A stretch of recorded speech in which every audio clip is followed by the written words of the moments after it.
sacrifice. You get to pick your damn sacrifice. That's all. You don't get to not make one. So you're sacrificial whether you want to be or not. This is the Peter Pan story, roughly speaking. Peter Pan is this magical boy. Pan is the god of everything, roughly speaking, right? And so it's not an accident that he has the name Pan. And he's the boy that won't grow up. And he's magical. Well, that's because children are magical. They can be anything. They're nothing but potential. And Peter Pan doesn't want to give that up. Why? Well, he's got some adults around him, but the main adult is Captain Hook. Well, who the hell wants to grow up to be Captain Hook? First of all, you've got a hook. Second, you're a tyrant. And third, you're chased by the dragon of chaos with a clock in its stomach, right? The crocodile. It's already got a piece of you. Well, that's what happens when you get older. Time has already got a piece of you. And eventually, it's got a taste for you. And eventually, it's going to eat you. And so Hook is so traumatized by that he can't help but be a tyrant.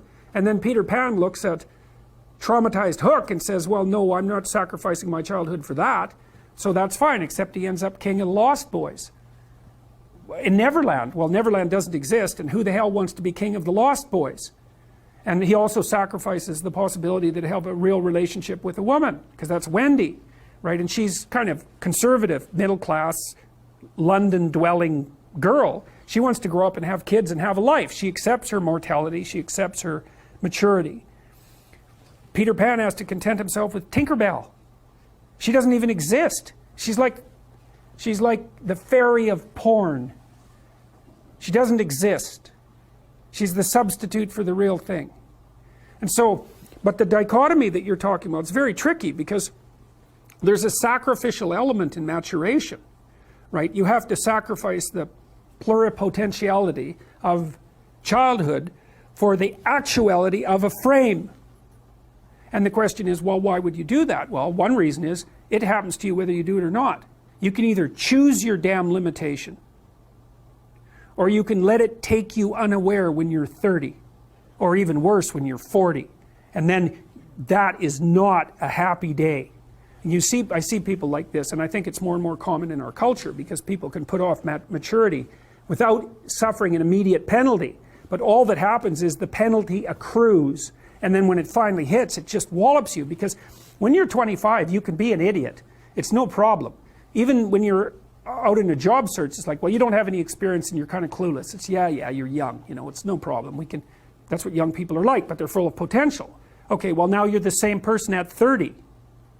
It's like people aren't so thrilled about you at that point. It's like, what the hell have you been doing for the last 10 years? Well, I'm just as clueless as I was when I was 22. It's, yeah, but you're not 22. You're an old infant, right? And that's an ugly thing, an old infant. So part of the reason you choose your damn sacrifice, because the sacrifice is inevitable, but at least you get to choose it. And then there's something that's even more complex than that in some sense, is that the problem with being a child is that all you are is potential, and it's really low resolution. You could be anything, but you're not anything. So then you go and you adopt an apprenticeship, roughly speaking, and then at least you become something. And when you're something, that makes the world open up to you again. You know, like if you're a really good plumber, then you end up being far more than a plumber, right? You end up being a good employer. Not that plumbers, I'm not putting plumbers down. It's like more power to plumbers. They've saved more lives than doctors. So, hygiene, right? So, you know, if you're a really good plumber, well, then you have some employees, you run a business, you train some other people, you enlarge their lives, you're kind of a pillar of the community, you have your family. Once you pass through that narrow training period, which narrows you and constricts you and develops you at the same time, then you can come out the other end with a bunch of new possibility at hand. And Jung talked about that. He thought that